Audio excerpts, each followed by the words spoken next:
गुड़िया मांगा नहीं तो कैसे मिलेगा? मैंने कहा था ना मांग लेना, सर से टेस्ट पेपर डिस्कशन मांग लो यार। तुमने अपने टेस्ट पेपर एनालाइज करा है? बेटा मेरी बात सुन, देखो टेस्ट पेपर जो भी तुम दे रहे हो ना, तुम देखो मेरी बात सुनो, होता कैसे है। पहले तुम टेस्ट में अपीयर होंगे, उस टेस्ट के टाइम में तुम्हारी कोई डिस्टर्बेंस नहीं होगी, ताकि तुम्हारी प्रैक्टिस हो इतना पेपर करने के लिए, ठीक है? फिर तुम थक जाओगे, तुम अपने मार्क्स रिकॉर्ड करोगे, राइट? अपनी कॉपी पे लिखोगे बायो में कितने आए और कितने नेगेटिव हुए, फिजिक्स में कितने आए कितने नेगेटिव हुए, केमिस्ट्री में कितने आए कितने नेगेटिव हुए, ये तुम अपनी कॉपी में लिखोगे, ठीक है? फिर उसके बाद जब आपको ब्रेक ब्रेक लो गया, क्योंकि थक जाता है, लंबा इतना लंबा टेस्ट होता है यार, उसके बाद मन नहीं करता है एनालाइज करने का, जब थक जाओगे तो शाम को उठा लेना। लेकिन फिर आप उसकी एनालिसिस करते हो, एनालिसिस में आप देखते हो आपको कौन सा क्वेश्चन गलत हुआ है, तो आप अपने रॉन्ग वालों को देखते हो, उसका करेक्ट आंसर क्या है, एंड आपने जो स्किप करा है उसको भी देखते हो, उसका करेक्ट आंसर क्या है। समझे? This is how you do. अगर आपने पेपर एनालिसिस नहीं करा है ना, तो आपको पेपर देने का फायदा नहीं है फिर, क्योंकि तुम टेस्ट देकर आ रहे हो, तुम्हारे टेस्ट खराब हो रहे हैं, अगर गलत हो रहा है या कुछ स्किप कर रहा है, तो वो तो नॉलेज वैसे की वैसे रहेगी, तुमने ठीक थोड़ी करी। समझ आई? तो बिल्कुल भी बिना एनालिसिस के नहीं, कोई फायदा नहीं है इसका, किसी टेस्ट का फायदा नहीं है बिना एनालिसिस के। सो एनालिसिस करना है। बोलो मनीषा। मैम अभी जैसे हमारा सिलेबस ही कंप्लीट नहीं हुआ है, तो बल्कि टेस्ट की एनालिसिस कैसे करें? बेटे जब पेपर एनालिसिस का मतलब है कि जब तू पेपर दे देगी ना, तो उसके बाद जो तेरे रॉन्ग क्वेश्चन होंगे उसका नंबर नोट कर लिया, 1, 5, 8, 9 जितने भी है, जो जो नंबर है, ठीक है? और जो तूने स्किप किया उसका नंबर तूने नोट कर लिया, ये उसका नंबर है। उसके बाद जो एनालिसिस की वीडियो है ना मैंने बना रखी है, उस वीडियो को देखेगी ना, तो उसमें मैंने बताया है, जैसे मैं तुम्हारे साथ एनालिसिस करती हूँ वैसे ही करी है, कि कौन सा क्वेश्चन कहाँ से आया है, कौन सा टॉपिक से आया है, तब तो तेरे को पता चल जाएगा ना। अगर मैं बोलूंगी ये वाला question plant growth and development का है, तो बेटा फिर तू जाकर टॉपिक पढ़ सकती है ना। Yes ma'am. समझ आई? इसलिए टेस्ट एनालिसिस, और मैंने रिकॉर्डिंग है इसीलिए तो करी थी कि तुम्हें उसको संडे को देख के निपटा लो शाम को बैठ के, नहीं तो क्या फायदा था मेरी रिकॉर्डिंग करने का, तुमने देखी ही नहीं है। बेटा ask for the recordings, I have already provided, तुम्हारे आने वाले 6 टेस्टों की रिकॉर्डिंग दे चुकी हूँ मैं। Ask for it. समझ आया? Yes ma'am. Yes ma'am. And analysis करो उसकी। सिलेबस तो चलता रहेगा, रिवीजन में तो टाइम तो लगेगा ना, तो सिलेबस चलता रहेगा, जितना हुआ उतना तो कवर करो सही से। कौन सा जो हुआ है वो सारे ही आता होगा, पर कुछ तो गलत हुआ होगा, भगवान थोड़ी हो तुम, है ना? चला जा। फोटोसिंथेसिस की बात कर रही हूँ मैं, ठीक है बेटा? फोटोसिंथेसिस में सबसे पहले पेज पे आपको, अच्छा मैं पहले बता दूं तो कैसे करोगे। सबसे पहला पेज है आपका, जो फर्स्ट पेज है ना, वहां पे फर्स्ट 3 पेजेस पे आपको लिखेंगे साइंटिस्ट के नाम, दिख रहे हैं? एनसीईआरटी खोलो। Yes ma'am. सेकंड पेज करो, लेफ्ट साइड पे क्या लिखा है, साइंटिस्ट का सबसे पहला कौन सा साइंटिस्ट है? Joseph priestly. Joseph priestly. Presley से ये एक्सपेरिमेंट स्टार्ट हुआ है, जिन्होंने ऑक्सीजन डिस्कवर करी थी, ठीक है? इस प्रिस्ले इज, मैं ऐसे समझती हूँ कि पादरी है, उन्होंने फिर ट्रेन पकड़ी। तो नेक्स्ट साइंटिस्ट का नाम क्या है? राइट साइड पेज नंबर पे। Jain engine house. Engine house, तो मुझे इंजन से ट्रेन याद है, ठीक है? इंजन हाउस, फिर उसके बाद वो ट्रेन पकड़ के कहाँ चलेगी? साइंटिस्ट का नाम? जूलियस वॉन शॉर्ट। वो ट्रेन पकड़ी उन्होंने, और उनके पास सामान की जगह एक छोटा सा थैला था, बॉन सैश, सैश का मतलब सैशी होता है ना, छोटा सा थैला। तो प्रिस्ले ने ट्रेन पकड़ी, थैला पकड़ के वो ट्रेन में चढ़ गए। और कहाँ जा रही थी train? Next scientist T W. Engelmann. Engelmann, तो वो जा रहे थे इंग्लैंड, एंगलमैन, ठीक है? उसके बाद नेक्स्ट, जैसे वो इंग्लैंड पहुंचे तो उन्होंने स्टेशन पे उतर के देखा कि सब कुछ नीला नीला है, तो नेक्स्ट साइंटिस्ट का नाम? Cornelius van Niel. Corners van, right? तो Priestley, Ingenhousz, Sachs, Engelmann, corner van Niel, इनका तुम्हें पता होना चाहिए, इनका क्या क्या कॉन्ट्रीब्यूशन है। सीधे एनसीईआरटी में लिखा है, बहुत सिंपल लिखा है, तुम एक बार उसको रीड करके देखना। क्या याद रखना? ऑर्डर याद रख लेना, क्योंकि ना भूल जाता है किसने क्या कहा था। ऑर्डर याद रख लेना, तो फिर तुमको याद रहेगा। ओके? Yes ma'am. ठीक है, तो ये साइंटिस्ट का नाम हो गया। उसके बाद आपने वहां हिल रिएक्शन लिखा होगा, जो बताता है कि जो हम ऑक्सीजन लेते हैं एनवायरमेंट में, वो कहाँ से आती है? वाटर की ब्रेकडाउन से, रेदर देन CO2 से, ठीक है? तो this is an hill reaction, आपने केमिस्ट्री में इससे ज्यादा डिटेल में करा ही होगा, है ना? हिल रिएक्शन सुना होगा।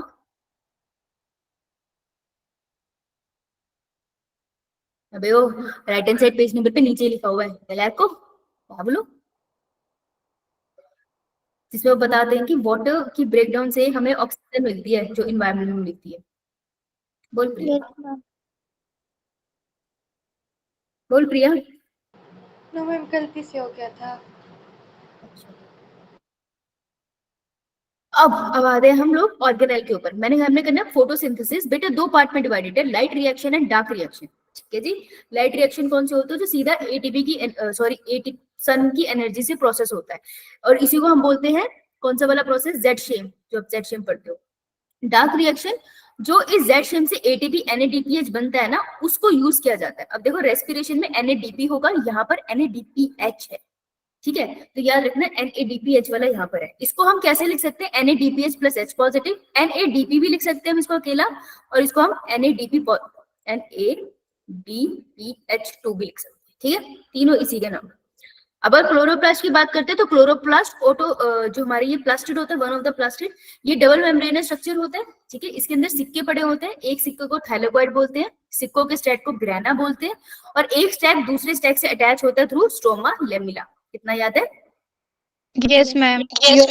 जो थैलेकोइड की सेंटर की स्पेस होती है उसे ल्यूमन बोलते हैं, ये खाली पड़ी होती है, कॉर्नर में सारा सारा क्लोरोफिल भरा होता है। थैलेकोइड की जो येलो येलो बनाना है सारा क्लोरोफिल भरा है। ठीक है, तो क्लोरोप्लास्ट के अंदर क्लोरोफिल पिगमेंट मिलता है। नेक्स्ट क्वेश्चन बनता है कौन सा प्रोसेस कहाँ होता है, नीट का डायरेक्ट क्वेश्चन नहीं है। ठीक है, तो ये वाली स्लाइड बहुत इंपॉर्टेंट है कि क्लोरोप्लास्ट के अंदर, बेटा this is a chloroplast, so chloroplast के अंदर आपको कौन सा प्रोसेस मिलता है, लाइट रिएक्शन भी और डार्क रिएक्शन भी। बेटा मैं क्लोरोप्लास्ट बोल रही हूँ, है ना, उसके अंदर थैलेकोइड में हो रहा है या नहीं हो रहा है इसकी बात नहीं करी मैंने। तो लाइट रिएक्शन डार्क रिएक्शन दोनों होते हैं आपके किसके अंदर, क्लोरोप्लास्ट के अंदर। जो ग्लाइकोलिसिस होती है वो सेल के साइटोप्लाज्म में होती है, प्रोकैरियोटिक यूकैरियोटिक सेल दोनों में, हर किसी सेल में होती है glycolysis. It is the process जो हर सेल में, मेरे में भी हो रहा है, बैक्टीरिया में भी हो रहा है, प्लांट में भी हो रहा है, सब में कहाँ हो रहा है, सेल के साइटोप्लाज्म में। Electron transport chain and Krebs cycle जो है वो माइटोकॉन्ड्रिया के अंदर होती है। ठीक है, तो अगर ये नहीं बनाया था तो क्विकली बना लिया, एक बार quickly No. बनाओ। लोकेशन वेरी इंपॉर्टेंट, नीट पूछता है location and database questions they love. Ma'am हाँ बेटा, मैम जो आपने माइटोकॉन्ड्रिया में E प्लस C लिखा है उसका क्या मतलब है? ETC electron transport chain. बेटा इलेक्ट्रॉन ट्रांसपोर्ट चेन ये रेस्पिरेशन में पढ़ते हो, कल पढ़ोगे। ठीक है, okay ma'am. And Krebs cycle is another cycle, energy production में काम करती है। एनसीईआरटी में एक लाइन है, photosynthesis is a physiochemical process, ये नीट में लाइन आई हुई है, फिजियोकेमिकल प्रोसेस। ठीक है, चीजों का ब्रेकडाउन होता है फिजिकली केमिकली, तो फिजियोकेमिकल प्रोसेस होता है फोटोसिंथेसिस। बेसिकली खाना बनता है ना, तो एक फिजिकल ट्रांसफॉर्मेशन हो जाती है। चलो आगे चलो बेटा, यस मैम। एक बेटा फोटोसिंथेसिस इज C3 साइकिल, जिसको हम केल्विन साइकिल भी बोलते हैं। इनका काम होता है खाने को बनाना, फोटोसिंथेसिस। ग्लाइकोलिसिस और इलेक्ट्रॉन ट्रांसपोर्ट चेन का काम होता है खाने को तोड़ना, टू रिलीज एनर्जी। तो अल्टीमेट पर्पस क्या है, प्लांट का खाना बनाए और उससे एनर्जी रिलीज करे। तो देख पहले वो खाना बनाता है which is photosynthesis and C3 Calvin cycle, और फिर वो खाने को तोड़ता है that is glycolysis and electron transport chain. तो ये सारे प्रोसेसेस प्लांट के अंदर आपको चलते हुए मिल जाएंगे। राइट, तो ये सारा का सारा मैं आपको पोजीशन बता रही हूँ कि देखो ये जो थैलेकोइड होता है ना, थैलेकोइड की मेम्ब्रेन पे, देख बेटा ध्यान से सुनना जो मैं बोल रही हूँ, थैलेकोइड की मेम्ब्रेन के ऊपर आपको वो एंजाइम मिलते हैं जो फोटोसिंथेसिस में काम आएंगे। तो फोटोसिंथेसिस में हम सबसे पहले कौन सी, एक सेकंड देख बेटा, फोटोसिंथेसिस में हम सबसे पहले कौन सा रिएक्शन बनते हैं, लाइट Reaction. लाइट रिएक्शन के अंदर सबसे पहले बढ़ते हैं जेड शेम। तो जेड शेम, और उसके बाद देख इसी के अंदर हम पढ़ते हैं कीमोस्मोटिक हाइपोथेसिस।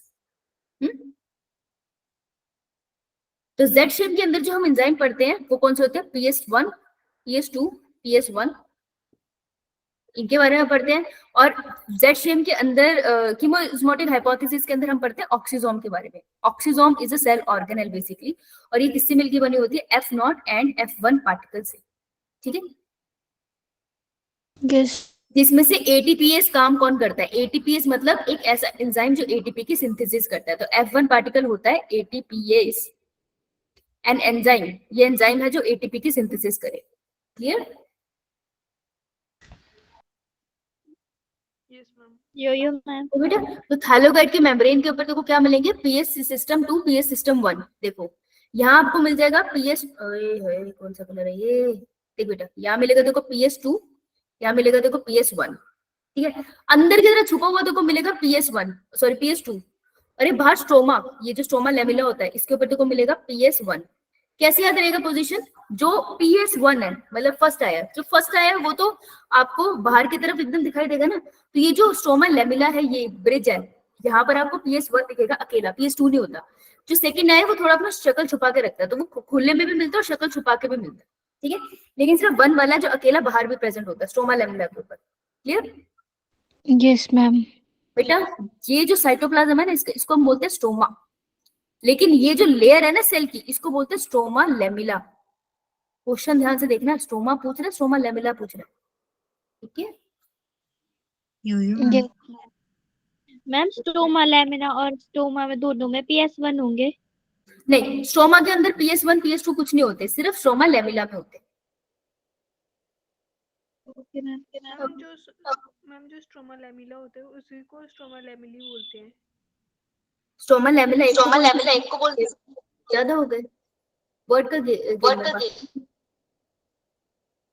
ओके। Okay ma'am. अच्छा यस मैम। अबे मैंने तेज इसलिए बताया क्योंकि आप लोग फोटोसिंथेसिस मेरे साथ पढ़ चुके, तुमको याद है ना, तुम पढ़ चुके हो फोटोसिंथेसिस बेटा। मैंने बहुत जल्दी बता दिया, मुझे एकदम से याद आया कि तुम हो, तुम्हें याद है ना, हमने पढ़ा था ये, हमने पढ़ा था ना ये यस मैम। Yes ma'am. मैं तुमको रिकॉर्डिंग पे भेजी थी एक बार ना कि इसको देख लेना, तो बेटा पता है ना तुम्हें क्या बात हुई अभी, कर तो नहीं है। No ma'am.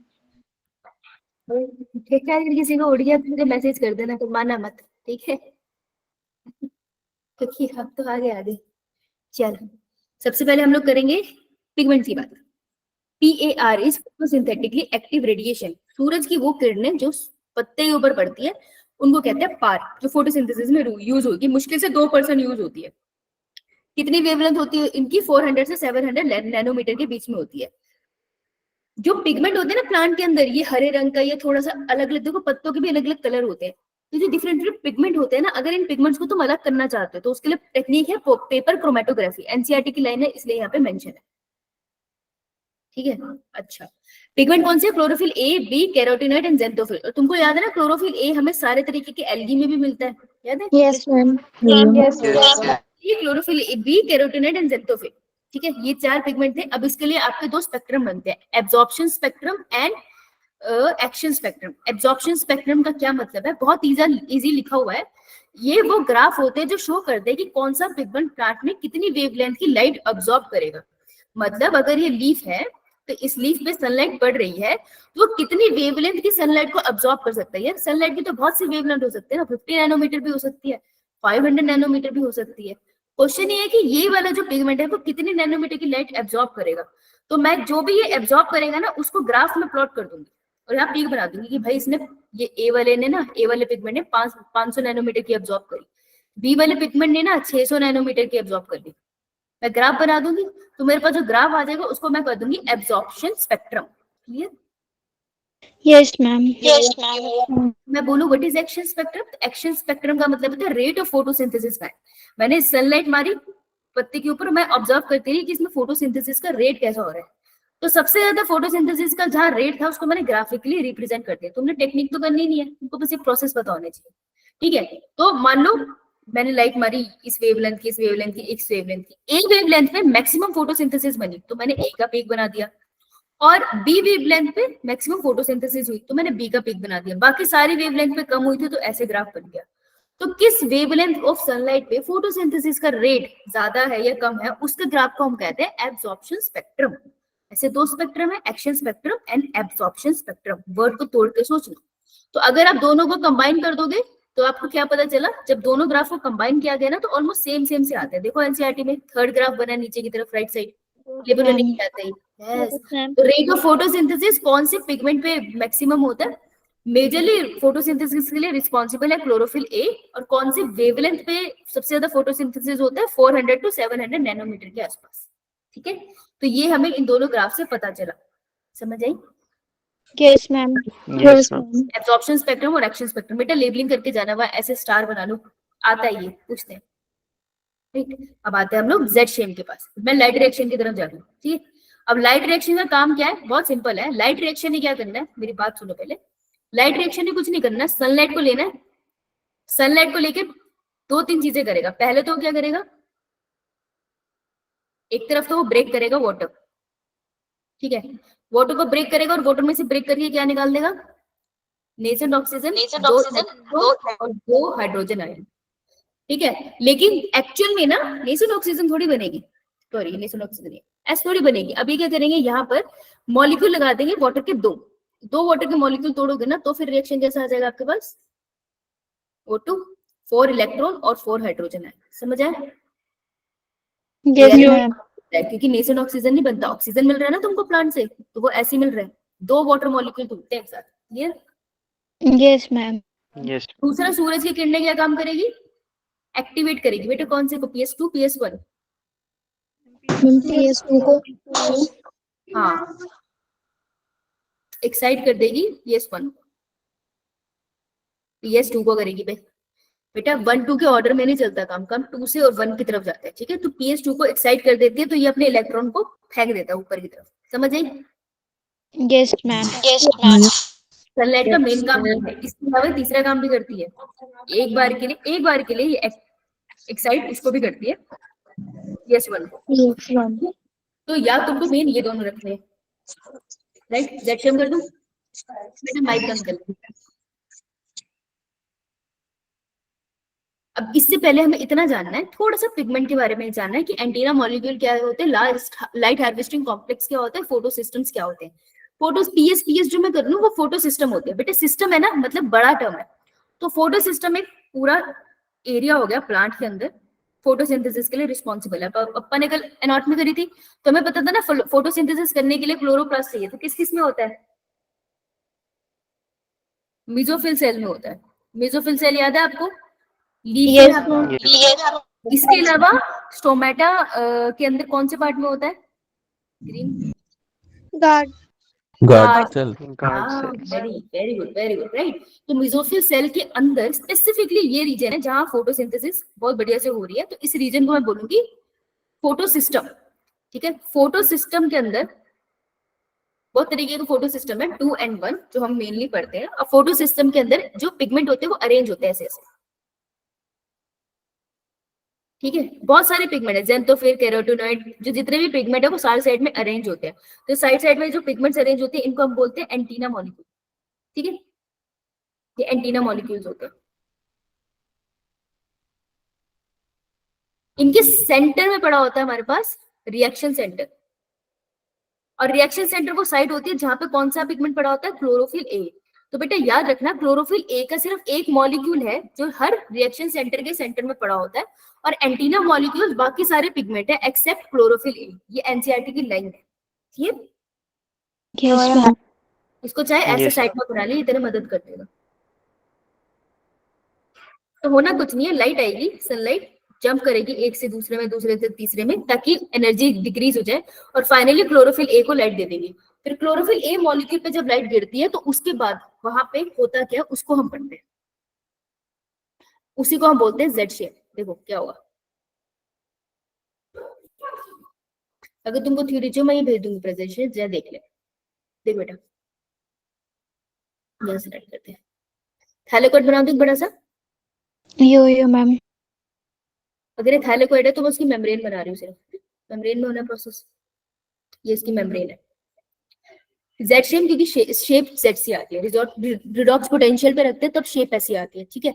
अब जब सनलाइट पड़ी तो फोटो सिस्टम 1 जो है ना, फोटो सिस्टम 2 जो है उसके इलेक्ट्रॉन एक्साइट हो जाते हैं, ऊपर की तरफ जंप कर जाते हैं, हायर ऑर्बिट में चले जाते हैं। हमें पता है इलेक्ट्रॉन हमेशा हायर ऑर्बिट में जाते हैं, फिर ये वापस नीचे आएगा। जब ये वापस नीचे जा रहा होता है ना, ये इस शेप में जाता है, तो जब ये नीचे जाता है ना, ये एनर्जी रिलीज करता है। जो एनर्जी ये रिलीज करता है उसकी वजह से हाइड्रोजन आयन की मूवमेंट होती है। अब ये सारा प्रोसेस क्लोरोप्लास्ट में हो रहा है, तो क्लोरोप्लास्ट के कहां पर हो रहा है ये प्रोसेस,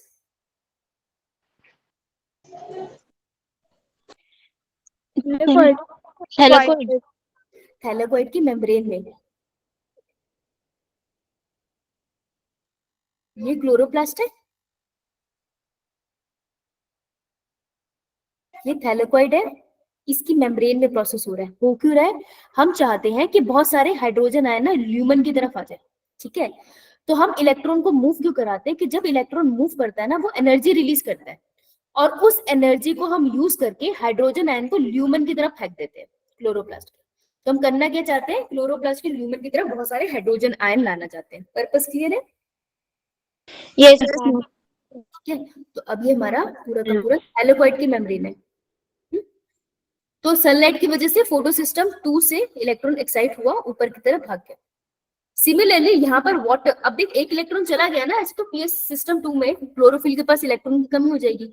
तो उसको कंपनसेट करने के लिए जो ल्यूमन होता है ना, सेंट्रल पार्ट ऑफ थैलेकॉइड, यहाँ पर वाटर का मॉलिक्यूल होता है जिसको भी सनलाइट ब्रेक करता है into hydrogen ion plus 4 electron plus oxygen ion. Oxygen तो हमने कंज्यूम कर ली इंसानों ने।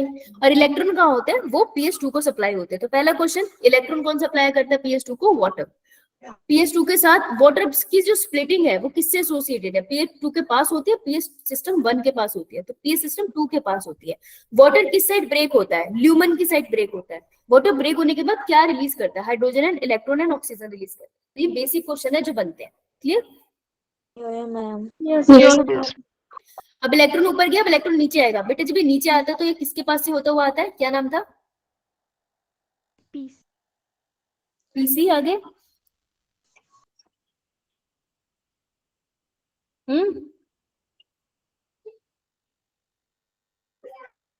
यार नोट्स खोलो और बताओ भाई। PC पहले आएगा, PQ पहले आएगा? PQ। PQ। जरूरी थोड़ी मैंने उल्टा लिखा, सही भी तो लिखा हो सकता है। हर्ष, हरीश, मैम आपने क्या पूछा? PQ पहले आएगा, PC पहले आएगा? Ma'am Q. क्या हुआ है? PQ होगा।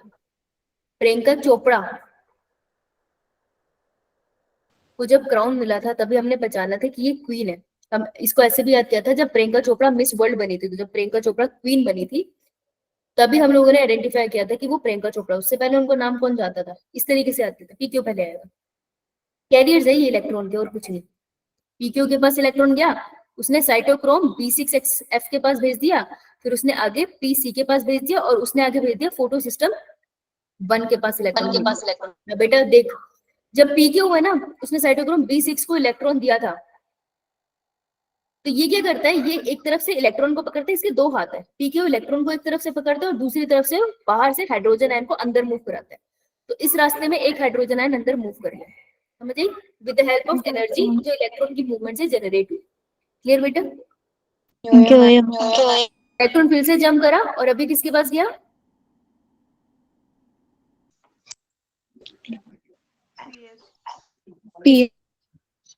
किसके पास? Fe, आयरन सल्फेट कॉम्प्लेक्स के पास चला जाता है ये, ठीक है। अब इसके पास एक स्पेशल बात है कि यहाँ पर जो एंजाइम है ना वो इसके बिल्कुल पास लगा होता है मेम्ब्रेन के, थैलेकॉइड की मेम्ब्रेन के, ठीक है। तो जब ये इस पॉइंट तक पहुंचता है ना, तो इलेक्ट्रॉन की एनर्जी अब किस लिए यूज होती है कि मेम्ब्रेन, थैलेकॉइड की मेम्ब्रेन के पास एंजाइम पड़ा होता है व्हिच इज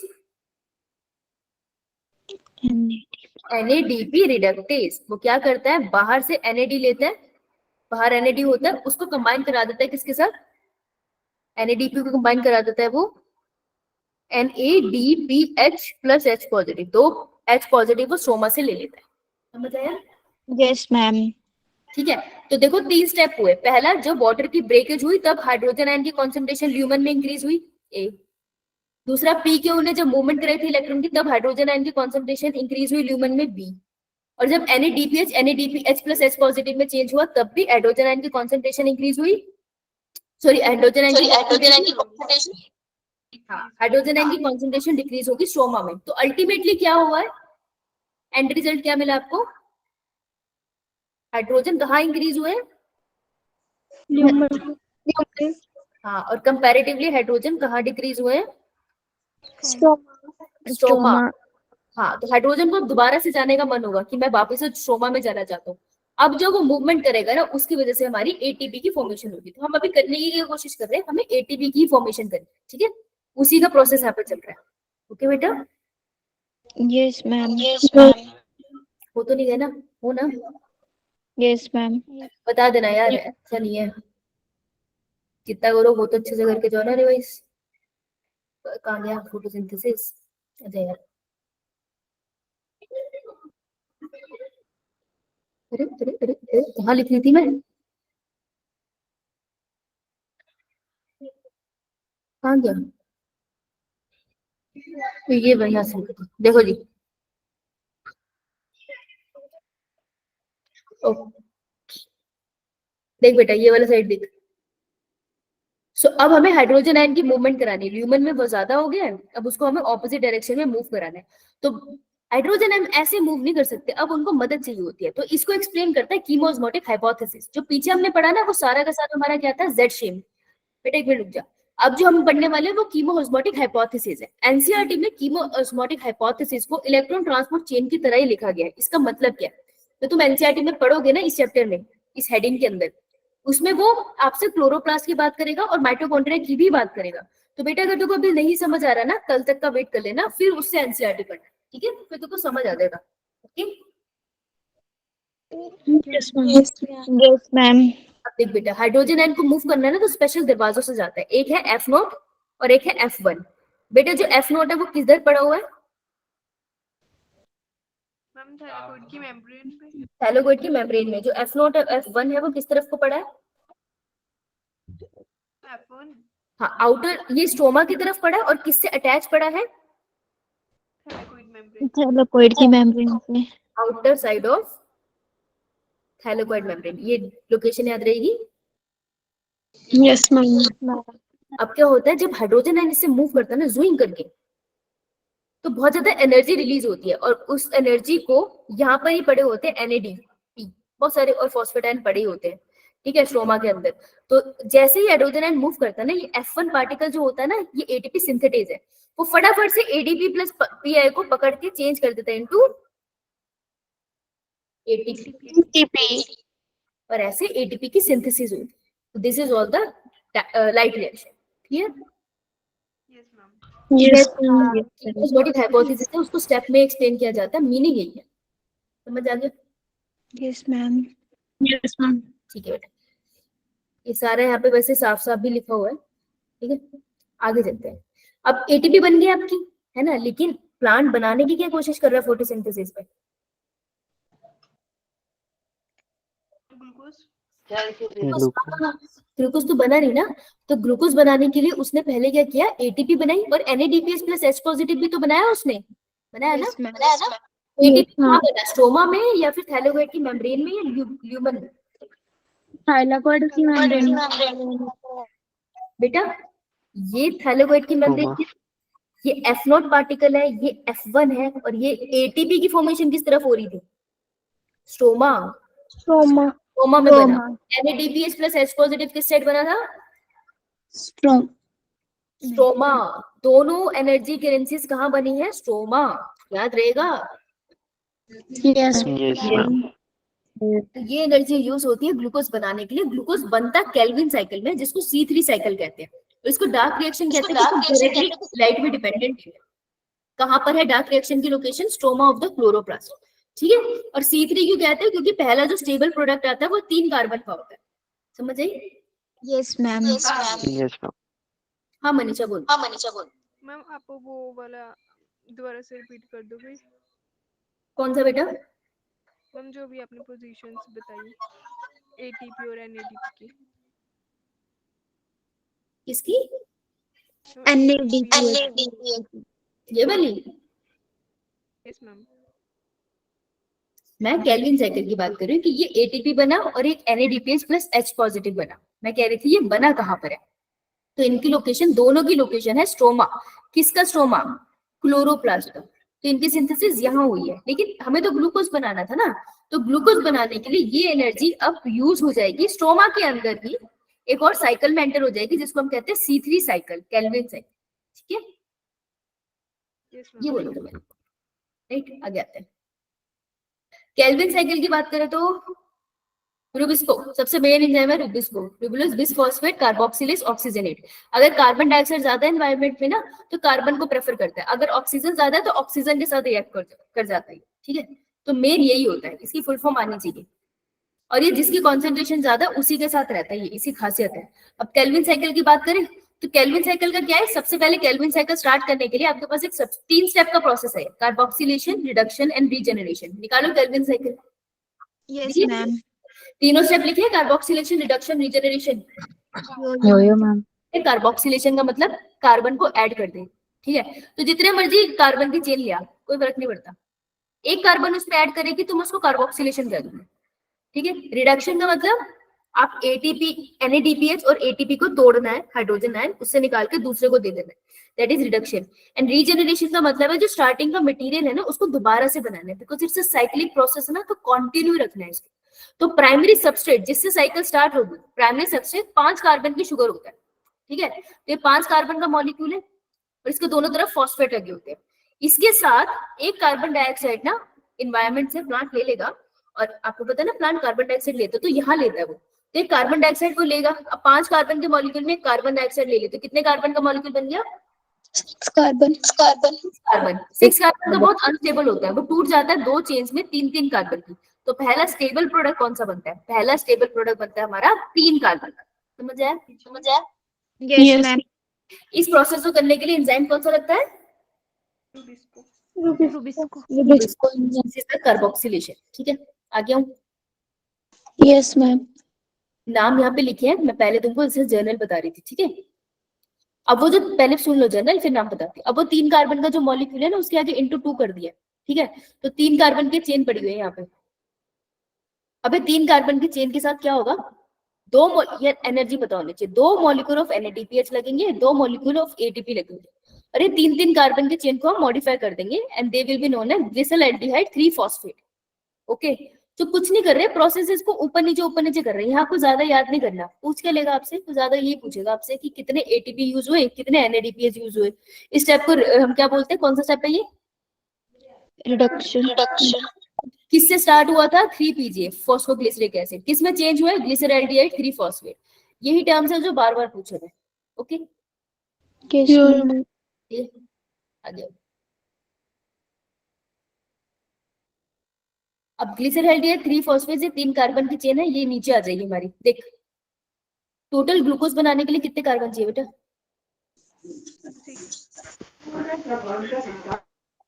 ग्लूकोज में कितने कार्बन होते हैं? 6 मॉलिक्यूल होते हैं, ठीक है। मैंने स्टार्ट कितने कार्बन की चेन से करा है? 5 कार्बन की चेन से स्टार्ट किया था, उसको हमने चेंज कर दिया था 6 कार्बन की चेन से। Yes ma'am. 6 कार्बन की चेन से स्टार्टिंग मटेरियल ये है 5 कार्बन वाला, 6 कार्बन में चेंज किया, स्टेबल नहीं था, 3-3 की चेन बनाई, ठीक है। इसको और थोड़ा और एडजस्ट करा, यहाँ पे एनर्जी भी यूज कर लिया हमने, ठीक है, एडजस्टमेंट हो गई इसकी। इसके बाद अब मेरे को 5 कार्बन के जो मॉलिक्यूल है ना उनको एक साथ कर लिया मैंने, 1 2 3 4 5 कार्बन का मॉलिक्यूल किया, और इसमें से बस एक ऑक्सीजन मैंने, एक कार्बन मैंने निकाल दिया साइड में, इसको मैं चेन से एग्जिट करा देती हूँ। जो 5 कार्बन का मॉलिक्यूल बन गया ना वो वापस से जाके यूज करने लग जाती हूँ। This is regeneration. अगर कायदे से देखोगे ना केल्विन साइकिल में हुआ कुछ खास नहीं है। 5 कार्बन से स्टार्ट किया था, 5 कार्बन की चेन ही एंड में तुम बनाते हो, तो पूरी चेन पता है क्यों हुई है? सिर्फ इन्वायरमेंट से एक जो कार्बन डाइऑक्साइड लेना था ना उसको लेके सेल में साइड में करना था, डायरेक्टली नहीं कर सकते थे, इसलिए ये सारे स्टेप हुए। समझ रही है? कुछ नहीं है इसमें, इतनी सी चेन होती है बस। तुमको नाम याद करने हैं, सबस्ट्रेट वगैरह क्या यूज हुआ है, ATP NADPH कितना यूज हुआ है और क्या क्या प्रोडक्ट बने, ठीक है। प्रोसेस कुछ कॉम्प्लिकेटेड नहीं है, बस एक कार्बन को बाहर निकालना था, सीधा नहीं निकाल सकते थे तो उसको 2 स्टेप ऐसे करे। 2 स्टेप में चेन इसलिए खत्म नहीं हुई क्योंकि मेरे को सबस्ट्रेट दोबारा बनाना था, इसलिए रीजेनरेशन का स्टेप हो। समझ आया बेटा? यो मैम। 5 कार्बन की जो चेन थी उसका नाम है RUBP, रिबोन्यूक्लिक बिसफॉस्फेट। इतना तुमको पता है, primary acceptor of carbon dioxide. ये पूछते हैं कार्बन डाइऑक्साइड को किसने पकड़ा? रुबिस्को ने नहीं पकड़ा, वो एंजाइम है, मदद करता है वो बाइंडिंग करने में, लेकिन पकड़ा किसने? RUBP ने पकड़ा है, ठीक है। पहला जो स्टेबल प्रोडक्ट बना है वो 3-PGA बना है, 3-फॉस्फोग्लिसरिक एसिड बना है। ये तुम ग्लाइकोलाइसिस में भी वर्ड सुनते हुए आ रहे हो, अब तक तो तुमको थोड़ा थोड़ा तो याद होने लगे होंगे। 3-PGA ने 2 NADPH और 2 ATP लिए है, तो बदले में ग्लिसरल्डिहाइड 3-फॉस्फेट बन गया। अब कुछ नहीं करना है भाई, 5 कार्बन को वापस भेज दे और एक कार्बन को बाहर फेंक दे, एक कार्बन को बाहर फेंक दे, 5 कार्बन को वापस बना दिया, अब तू वापस बना रही है कोई चीज, तो एनर्जी भी तो लगेगी ना, तो यहाँ पर तूने एक और एटीपी यूज कर ली। तो पहला स्टेप कार्बोक्सिलेशन, फिर रिडक्शन, देन रीजनरेशन। कितने एटीपी यूज हुए एक बार केल्विन साइकिल चली तो? 3 ATP। हाँ, तो एक बार कार्बन साइकिल चली तो तुम्हारे 3 एटीपी यूज हुए, ये सब यहाँ लिखा है, ठीक है। तो ये स्टूडेंट के नाम है। एक बार केल्विन साइकिल चली तो कितने NADPH यूज हुए? 2 NADPH, 2 यूज हुए। और अगर मैं 6 बार केल्विन साइकिल चलाऊंगी तो कितने NADPH यूज होंगे? 12। मैं 6 बार क्यों चलाऊंगी केल्विन साइकिल? देख बेटा, जब ये C3 की साइकिल चलती है ना, तो एक कार्बन का मॉलिक्यूल अलग हुआ है ना, C3 की साइकिल से। मेरे को बनाना है ग्लूकोज, तो मेरे को 6 बार चलानी पड़ेगी ना, तभी तो Yes, ग्लूकोज Yes, 6 कंपेयर करके पूछेगा। तो 6 NADPH यूज हुए, ठीक है। एक बार केल्विन साइकिल पे एटीपी कितने यूज हुए? 3 ATP। 3 ATP। 3 एटीपी। एक 2 एटीपी यूज हुए थे हमारे रिडक्शन में और एक रीजनरेशन में। तो बेटा अगर मैं 6 टाइम चला दूं तो कितने हुए? 18।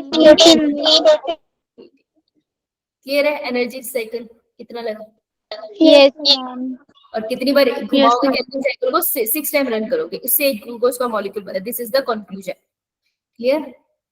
Yo, ma'am. ग्लूकोज का एसिड, ये तुम्हारी साइकिल है, देख ली होगी तुमने उसको, है ना? बस यार, एनसीईआरटी की साइकिल को ध्यान करके जाना, मतलब प्रैक्टिस करके जाना, या तो तुमको हो ही गई होगी, प्रैक्टिस करके जाना इसको।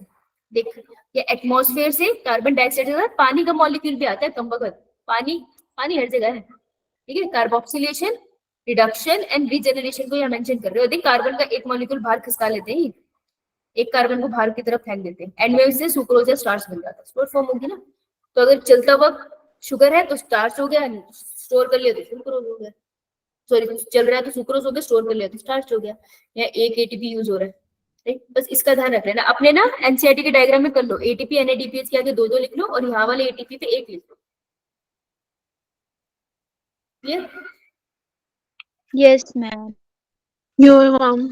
बेटा जिंदा हो ना? Yes, Yes, ma'am.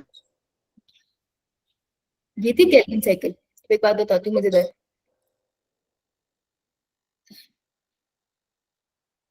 सबसे पहले अगर हमने सबसे पहले हमने करी जेड शेप, ठीक है।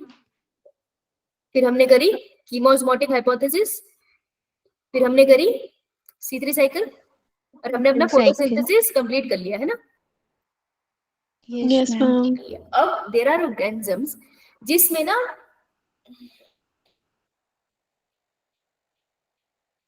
माइटोकॉन्ड्रिया नहीं होता, and mitochondria is the power house of the cell. तो सबसे ज्यादा Yes, एटीपी का फॉर्म यहाँ होते हैं। क्लोरोप्लास्ट में एटीपी बनता है, लेकिन सबसे ज्यादा एटीपी माइटोकॉन्ड्रिया में बनता है। अब जिस एनिमल के पास माइटोकॉन्ड्रिया नहीं है यार, उसको एटीपी की तो जरूरत होगी ना। कौन से सेल के पास एटीपी नहीं होगा? इनके पास ये माइटोकॉन्ड्रिया नहीं होता होगा? प्रोकैरियोट्स। प्रोकैरियोट्स में, राइट। सो प्रोकैरियोटिक सेल्स का क्या सीन है ना, कि प्रोकैरियोटिक सेल के पास माइटोकॉन्ड्रिया तो है नहीं, तो ज्यादा एटीपी बना नहीं सकते, इसलिए उन्होंने अलग अलग से जुगाड़ कर रखे हैं, ठीक है। तो प्रोकैरियोटिक सेल के अंदर आपको क्या मिल जाएगा? जैसे अपना वो है Means. ब्लू ग्रीन एल्गा हो गया, ठीक है। तो वहां पे आपको क्लोरोप्लास्ट मिल जाएगा, है ना? क्लोरोप्लास्ट लाइक क्लोरोफिल ए वहां पे आपको मिल जाता है ना? तो वैसे पिगमेंट्स आपको मिल जाते हैं। तो उनमें ना एक साइकिल रन होती है जो साइक्लिक साइकिल होती है, ठीक है। मतलब साइक्लिक प्रोसेस होता है एटीपी जनरेशन का। वहां पे आपको स्पेसिफिकली कौन सा फोटो सिस्टम मिलता है? फोटो सिस्टम बेटा 1 और 2? साइक्लिक फोटोफॉस्फोरिलेशन की बात करो। 1. बेटा एनसीईआरटी खोलो, राइट हैंड साइड नीचे फोटो देख बताओ, साइक्लिक फोटोफॉस्फोरिलेशन। देखिए साइकिल बनी होगी ऐसे करके, ऐसे नीचे आ रहा होगा और यहाँ पे एटीपी बन रहा होगा। मिली? या मैं एनसीईआरटी लेके आती हूँ, तुम बहुत धीरे कर रहे हो आज, क्या बात है?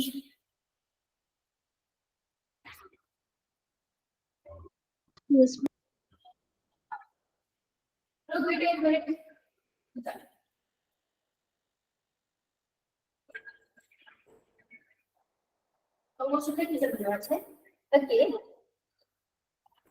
से एंट्रेंस के टाइम पे थक जाता। अच्छा अच्छा, sorry, left hand side top पे है, मुझे पुरानी एनसीईआरटी का याद। PS700 किसका होता है, 2 का 1 का वन का मैम, वन का होता है, 1 का होता है, यस 1 है इसमें। अब वहां पे तो हमने देखा था ना कि फोटो सिस्टम 1 के साथ NADP चीज की सिंथेसिस होती है, यहाँ पर ऐसा कुछ नहीं है। तो इस प्रोसेस को बोलते हैं साइक्लिक फोटोफॉस्फोराइलेशन। जब आप क्या करते हो, फॉस्फेट को ऐड कर देते हो ADP के ऊपर डायरेक्टली, ठीक है, और ये साइक्लिक प्रोसेस है, मतलब इलेक्ट्रॉन यहाँ से रिलीज होगा सनलाइट की प्रेजेंस में, ऊपर जाएगा और इलेक्ट्रॉन वापस यहीं आ जाएगा। तो साइक्लिक फोटोफॉस्फोराइलेशन के साथ क्या क्या चीजें जुड़ी हुई हैं कि साइक्लिक फोटोफॉस्फोराइलेशन में सबसे पहले कौन इन्वॉल्व होता है, ये सिस्टम 1, ठीक है। इसमें क्या बनती है, ATP, NADP जिसमें बना नो मैम, वो NADPH, ठीक है। क्या इसमें वाटर स्प्लिटिंग हुई, नो नो, मैम, वो फोटोलाइसिस ऑफ वाटर, लिख लो, ये इंपॉर्टेंट है।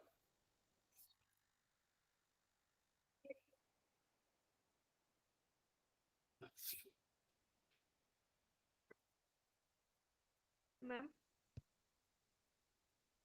ये थे C3 प्लांट्स, C4 प्लांट बता दो। हाँ बेटा, यस मैम, मैम आप पहले से भी जो हमने साइकिल्स पढ़े हैं उनके प्रोडक्ट्स बता दोगे? दोबारा बोल। मैम जो हमने अभी से अभी साइकिल्स पढ़े हैं उनके प्रोडक्ट्स। तो अभी सारे साइकिल पढ़े उनके प्रोडक्ट्स, यस मैम। भाई तू बता, साइकिल कहाँ पढ़ लिया हमने अभी, दो, अबे मैम दो, जैसे मैम जो C3 साइकिल Z शेप, बेटा जेड शेप में क्या क्या चीजें बनाई है आपने, आप लोगों ने वहां पे ऑक्सीजन बनाया, ठीक है, आपने वहां पे ATP की फॉर्मेशन करी है और NADPH की बनाई है, ठीक है। उसके बाद हम लोग कहाँ चले गए थे, हम गए थे C3 साइकिल में। C3 साइकिल में आपने क्या बनाया, C6H12O6 का मॉलिक्यूल बनाया, ठीक है, और ये जितनी भी एनर्जी थी इसको यहाँ पर यूज किया, और जो ऑक्सीजन है उसको हम रिलीज आउट कर देते हैं, ठीक है बेटा। Yes ma'am. तो ये एक मॉलिक्यूल कार्बन डाइऑक्साइड का बनाने के लिए C3 साइकिल कितनी बार चलती है, C3 साइकिल कितनी बार, 6 टाइम। 6 टाइम्स, ठीक है, 6 टाइम फॉर्मेशन इसकी मूवमेंट होती है, क्लियर सबको। और अगर मैं ये पूछूं कि इसमें कितनी एनर्जी यूज हुई है तो कितने ATP यूज हुए हैं, 18, कितने NADP,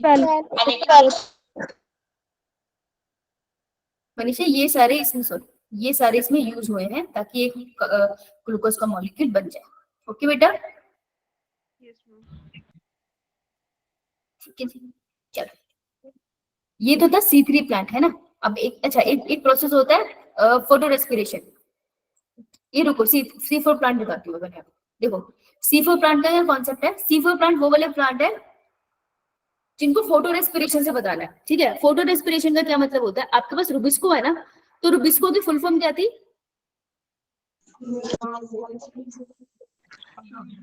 राइबोलोज biphosphate biphosphate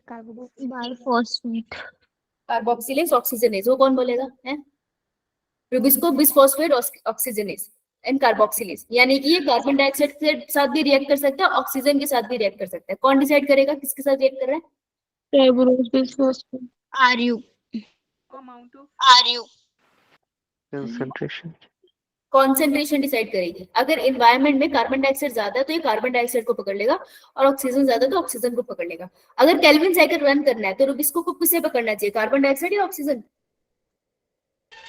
carbon dioxide, correct correct. लेकिन कभी कभार टेम्परेचर ज्यादा हो जाता है, या कभी कभार कार्बन डाइऑक्साइड की अमाउंट किसी लीफ के पास ज्यादा होगी, इन दैट केस रुबिस्को ना, अगर ऑक्सीजन का अमाउंट ज्यादा होगा तो ऑक्सीजन को पकड़ लेगा, और अगर रुबिस्को ऑक्सीजन को पकड़ लेगा तो क्या केल्विन साइकिल चल पाएगी, नो की जगह एक और प्रोसेस हो जाता है photorespiration. So photorespiration is a waste process, ठीक है। इसका मतलब है कि रुबिस्को ने क्या किया, मैं तुम्हें मतलब समझा रही हूँ, तो तुम लोग ही मतलब समझ लो कि रुबिस्को बाइंड किसके साथ कर गया, बाइंड विद ऑक्सीजन, तो C3 डज नॉट वर्क, तो ग्लूकोज नहीं बना, ग्लूकोज नहीं बना तो वेस्ट हो गया ना, Yes, ma'am. एटीपी एनएडीपीएस तो इसने यूज कर लिया, लेकिन इसने तो वेस्टेज कर दी, तो उसको हम कहते हैं फोटो रेस्पिरेशन, वेस्टफुल प्रोसेस होता है। Okay, Yes, ma'am. समझ आया? Yes, ma'am. Yes. एक क्वेश्चन बनता है कि इसमें ये कौन कौन सी ऑर्गेनेली, फोटो रेस्पिरेशन है थोड़ा लंबा प्रोसेस है, तो ये किस किस ऑर्गेनेली के अंदर होता है, तो हम ये ऐसे याद रखते हैं। निमोनिक था, Madhya Pradesh is in centre, तो कौन कौन सी ऑर्गेनेली यूज हो गई? माइटोकॉन्ड्रिया, पेरोक्सिसोम, देन फिर Chloro. याद रह जाएगा। Yes, ma'am. बहुत सारा है ना, है तो है, लेकिन अगर आज का जो कर रहे हैं ना, अगर उसको आज ही पढ़ लोगे ना तो ठीक रहेगा, अगर थोड़ा और डिले करोगे ना फिर तो बढ़ता चला जाएगा। तो Madhya Pradesh is in centre ना, यही है इसका, ठीक है। याद रखना बेटा, ऑर्डर याद रख लेना, कहाँ से क्या मूव कर रहा है। क्लोरोप्लास्ट से पेरोक्सिसोम, पेरोक्सिसोम से माइटोकॉन्ड्रिया। ओके, ये बाहर वाली ऑर्गेनेल है, ये अंदर वाली ऑर्गेनेल है, ऐसे याद रखना। क्लोरोप्लास्ट बाहर है, Okay. आरयूबीपी ही है। आरयूबीपी को चेंज तो होना था 3-PGA के अंदर, लेकिन उसके साथ फॉस्फोग्लाइकोलेट बन जाता है। फॉस्फोग्लाइकोलेट वेस्टफुल प्रोसेस होता है, ये आगे ग्लूकोज की सिंथेसिस नहीं करने देता, ठीक है। ऑर्डर याद रख लेना, नाम याद रखना, इससे ज्यादा कुछ नहीं। आगे चलते हैं। तो जो C4 प्लांट है ना वो स्मार्ट है, उन्होंने कहा कि दिक्कत ये है ना कि रुबिस्को भोला भाला है, राइट। तो अगर ये पत्ती है और यहाँ रुबिस्को बैठा है और पत्ती के पास पास अगर हमारा ज्यादा ऑक्सीजन आ जाएगा तो ये उससे रिएक्ट करेगा ना, तो कह रहा है ठीक है मैं रुबिस्को को छुपा के रख लेता हूँ। तो क्या करते हैं, रुबिस्को को किसी और सेल में शिफ्ट कर देते हैं, ठीक है। उन प्लांट्स को हम कहते हैं C4 प्लांट, जिनमें रुबिस्को को ना हम अंदर छुपा के रख लेते हैं। और इन प्लांट्स के अंदर ना फोटो रेस्पिरेशन नहीं होती। तो मेन फर्क है C3 C4 में कि C4 प्लांट में फोटो रेस्पिरेशन नहीं होती, ठीक है। Yeah, ma'am. Yes, ma'am. बोल बेटा हिमानी।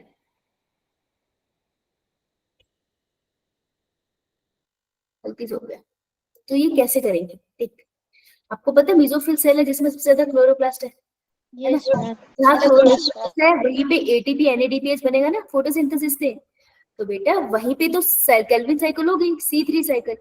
ये क्या करते हैं, अगर C3 साइकिल यहाँ हो रही है तो रुबिस्को भी यही होगा। तो सब कुछ कहाँ पड़ा है, मेसोफिल सेल में। Mesophil. ये क्या करते हैं, मेसोफिल में से रुबिस्को को निकाल के अंदर स्टोर कर लेते हैं। अंदर कहाँ, Bundle. हाँ। तो कुछ नहीं किया यार इसने बहुत स्मार्टली ना बंडल शीट सेल में पहुंचा दिया उसको, रुबिस्को को। इतना ही करा इसने। अब आपको ऑर्डर याद करना है, एनसीईआरटी बोलो। Yes, ma'am. एक बेटा साइकिल का मतलब समझ लेगी ना तो स्टेटमेंट बेस्ड क्वेश्चन निकाल लेगी। और अगर वो ये याद रख लेगी कौन सा प्रोडक्ट इसमें चेंज हुआ तो फिर तो सारे क्वेश्चन निकल ही जाएंगे। स्टेटमेंट समझने के लिए उसका मतलब जानना जरूरी है, और सबका मतलब सिंपल ही है। साइकिल्स का मतलब बहुत सिंपल है, बस तुमको याद करने में दिक्कत होगी और कुछ नहीं। और याद करने का सिर्फ एक ही तरीका है, बार बार लिखने का। फोटोसिंथेसिस, रेस्पिरेशन और प्लांट ग्रोथ से अच्छा पेपर आता है।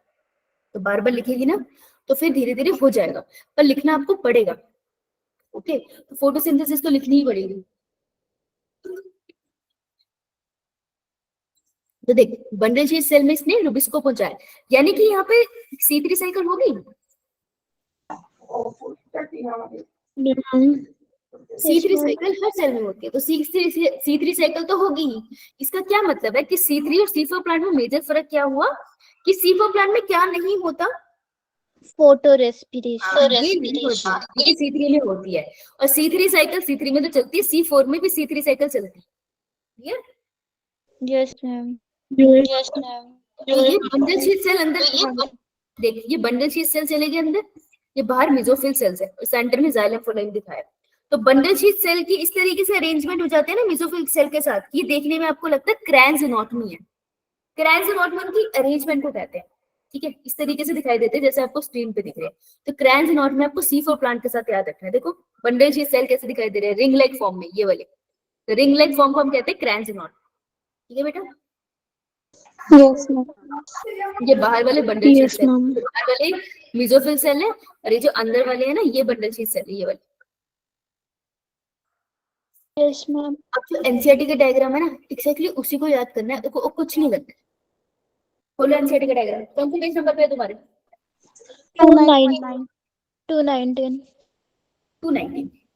उसमें ना ये बहुत अच्छे से नहीं दिया है, तो मैंने यहाँ लिखा है, यहाँ से फॉलो कर लिया। ठीक, कार्बन डाइऑक्साइड बाहर से पानी के साथ पानी आएगा, carbon dioxide changes into H2CO3, H2CO3 SCO3 की फॉर्म में चेंज होता है। अब इसको कौन सबसे पहला, ये पूछेंगे प्राइमरी एक्सेप्टर कौन सा है और पहला प्रोडक्ट कौन सा है। तो पहला प्रोडक्ट ये C4 साइकिल है ना, तो पहला प्रोडक्ट कितने कार्बन का होगा? 4 कार्बन।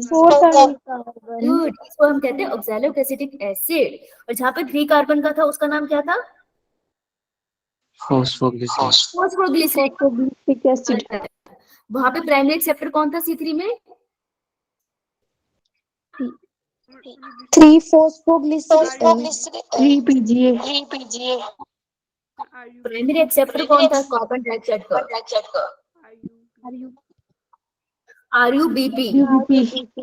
RUBP। और यहाँ पे प्राइमरी एक्सेप्टर कौन है? पेप। ठीक है, फुल फॉर्म बाद में, अभी पेप। तो ये कितने कार्बन का होता है?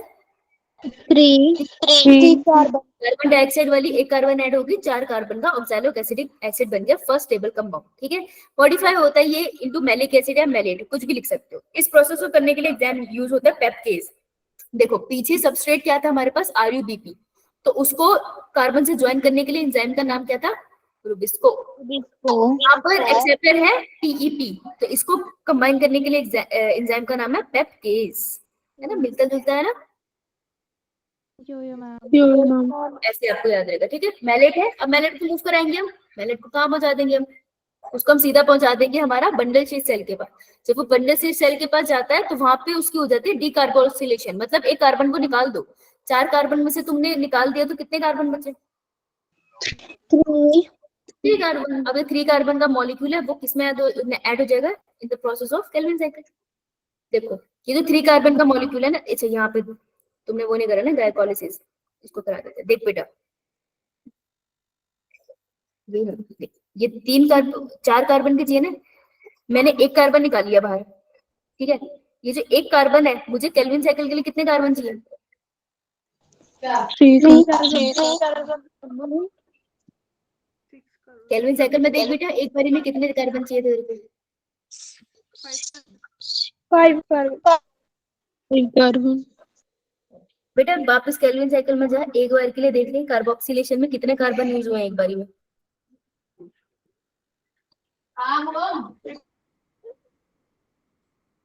Ma'am 6 carbon. 1. रुक जा भाई, रुक जा, ये निकल लिया 3 बेटा। अब मैं बोलूंगी ध्यान से सुनना, अगर नहीं समझ आए तो मुझे अभी रोक देना। ठीक है, ओके? यस सबसे पहले जेड शेप, जेड शेप हुई थैलेकोइड के पास, इसकी मेम्ब्रेन में। जेड शेप की वजह से हमारा एक मॉलिक्यूल बन गया था NADPH का, पर यहाँ हम नंबर काउंट नहीं करते हैं कितने बने। और यहाँ पर ल्यूमन से हाइड्रोजन आयन की जब मूवमेंट हुई तो हमारा ATP की फॉर्मेशन हुई, राइट? और सेंटर में हमारा ऑक्सीजन के मॉलिक्यूल भी बना। 3 प्रोडक्ट बने हमारे जेड शेप में। इनमें से कोई कुछ नहीं बोलेगा बेटा थोड़ी देर के लिए, है ना, क्योंकि तुम बहुत गलत बोल चुके हो, तब चुप हो जाओ 2 मिनट के लिए। किसी को है जो समझ नहीं आ रहा है तो, है ना, इसका मतलब सब चुप होकर सुन लो। जेड के बाद ये जो एनर्जी के मॉलिक्यूल्स होते हैं NADPH प्लस H पॉजिटिव और H2, ये H2 लिखा जाता है उसे, H पॉजिटिव प्लस ATP जो है ये चली जाती है हमारी स्ट्रोमा के अंदर in the process of C3 cycle. C3 cycle का एंड क्या है? एंड प्रोडक्ट है C6H12O6, that is glucose. C3 का स्टार्टिंग सबसे पहला एक्सेप्टर कौन है? एक्सेप्टर है कार्बन का, दैट इज RUBP। अब एक ही बारी में तुम कितना खींच सकते हो ना, एक ही बारी साइकिल में एक ही कार्बन ऐड हो सकता है। तो C3 साइकिल जो है 3 स्टेप में चलती है। सबसे पहले 5 कार्बन का मॉलिक्यूल, एक कार्बन का मॉलिक्यूल लेके 6 कार्बन का बन जाता है। तो बेटा एक बारी में वो कितने कार्बन ले रहा था? वो एक ही तो कार्बन ले रहा था ना, एक कार्बन डाइऑक्साइड तो ली थी उसने। 6 बार वो घूमेगा तब जाके ये देखो अभी 6 कार्बन का मॉलिक्यूल टूट गया 3 में, 3 PGA। फिर उसके बाद हम एक की स्टोरी को आगे समझते थे। डिसऑर्डरली 3 फॉस्फेट में चेंज हुआ, फाइनली यहाँ से एक मॉलिक्यूल कार्बन का बाहर निकल गया और बाकी के कितने बचे? 5, 5 से 5 दोबारा से रीजनरेशन करा देते हैं RuBt की, ठीक है। तो कितने कार्बन डाइऑक्साइड यूज हुए इस प्रोसेस में? 1 कार्बन डाइऑक्साइड। अगर मैं पूछूं ग्लूकोज बनाने के लिए कितनी बार साइकिल रन करेगी, तो 6 बार रन करेगी 1 ग्लूकोज बनाने के लिए। अब मेरा क्वेश्चन क्या था, दोबारा क्वेश्चन रिपीट करूं, एक बार सोच के देखना, अगर आ जाए तो बढ़िया है। आगे बेटा,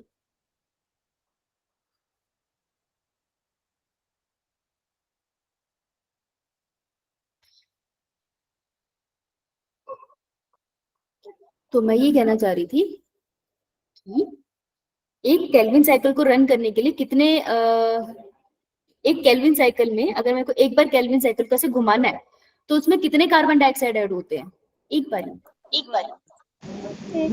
एक एक कार्बन डाइऑक्साइड होता है ना। तो अभी तक हमने क्या किया बेटा, अब हम कर रहे थे C4 प्लांट।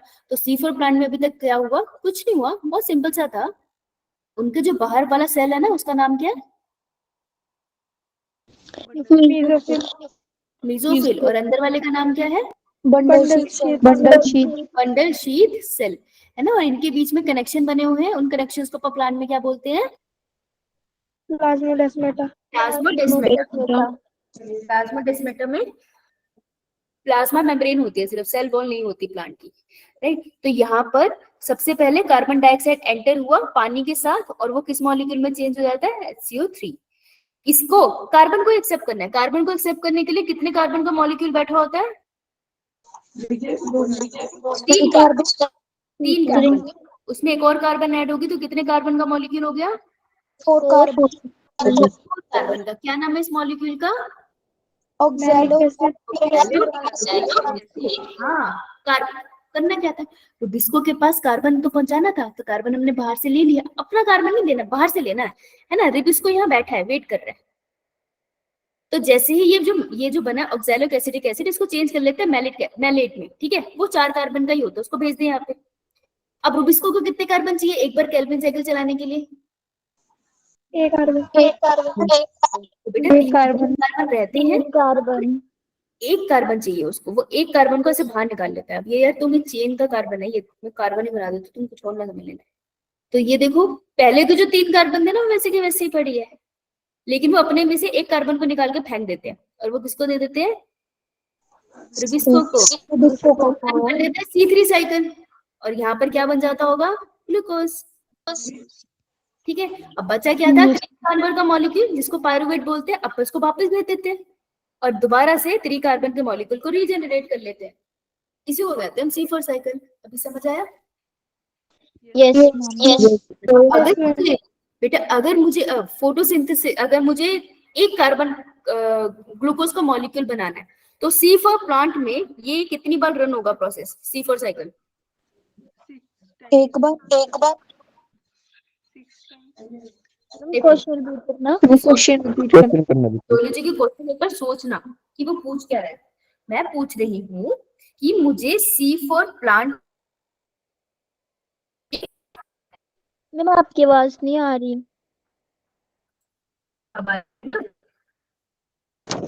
ब्रेक हो रही है।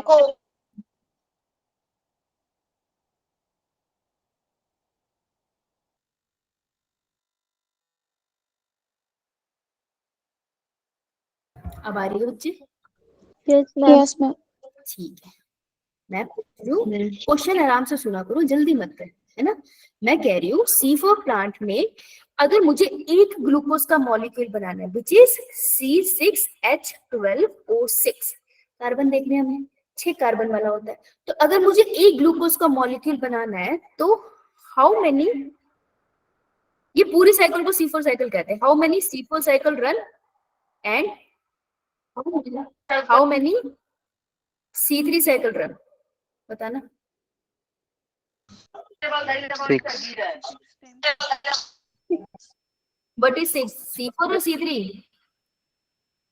C3 6 और C4 6 both 6 both 6 बेटा। क्यों? क्योंकि ये देख रहे हैं, ये पूरी साइकिल एक बार रन होगी, तो 1 कार्बन अलग रखोगे तुम। C3 साइकिल में 1 ही तो कार्बन अलग रखते थे। इसको 6 बार रन करोगे, तो 6 कार्बन अलग होके फाइनली ग्लूकोज मॉलिक्यूल बनाएंगे। तो तो बेटा C4 cycle C3 die cycle जब 6 बार रन होती है तब 1 ग्लूकोज और मॉलिक्यूल बनता है। समझ आया? खाना बनाना इतना मुश्किल है प्लांट के लिए, 6 बार रन करता है वो। Yes ma'am. Yes ma'am. ठीक है, यस मैम। याद रखना कहाँ पे क्या हुआ है। ओके, अब एक प्लांट है जो आपकी एनसीईआरटी में मेंशन नहीं है लेकिन इनको कैम कहते हैं, ठीक है। क्रेजुलेशन एसिड मेटाबॉलिज्म, इनका जो प्रोसेस है ये है हमारे जो डेजर्ट में प्लांट रहते हैं, जैसे आपका वो होता है, क्या नाम है उसका, कैक्टस। प्रैक्टिस। उनकी दिक्कत क्या है? उनकी दिक्कत ना फोटो रेस्पिरेशन नहीं है, ठीक है। वो कहते हैं फोटो रेस्पिरेशन करा लो मुझको कोई प्रॉब्लम नहीं है, लेकिन मेरा पानी मत खराब करो। तो उनका मेन काम क्या है? अपने पानी को बचाना। और अगर पानी को बचाना चाहते हैं तो क्या करेंगे? पत्ते किसको क्लोज कर देंगे? स्टोमेटा। हाँ, जब स्टोमेटा क्लोज हो जाते हैं तो दिक्कत ये है कि भाई अगर दिन में स्टोमेटा क्लोज हो गए तो बाहर से कार्बन डाइऑक्साइड तो आ नहीं पाएगी। और अगर कार्बन डाइऑक्साइड नहीं आएगी तो क्या C3 साइकिल चलेगी? No ma'am. नहीं, ये दिन की प्रॉब्लम ये है कि दिन में स्टोमेटा बंद कर लेते हैं, रात को स्टोमेटा को खोल लेते हैं, तो गैसेस एक्सचेंज का बड़ा इनमें प्रॉब्लम है। तो ये किस तरीके से अपनी फोटोसिंथेसिस कर रहे हैं, उस साइकिल को उस प्रोसेस को हम क्रेजुलेशन एसिड मेटाबॉलिज्म कहते हैं। क्वेश्चन क्या आता है? C3 साइकिल में फोटो रेस्पिरेशन होती है? Yes ma'am. होती है? No ma'am. ये कैम में होती है? यस, यस होती है, ये होती है, ठीक है। क्रैंस एनाटॉमी C3 में देखने को मिलती है? No ma'am. Yes ma'am. CAM में यस मैम। वो सिर्फ उसी का फीचर था, ठीक है। C3 साइकिल किसमें रन होती है? C3 प्लांट में चलती है। C4 प्लांट में C3 साइकिल होती है? Yes ma'am. कैम में भी होती है। C3 साइकिल में चलती है, ठीक है।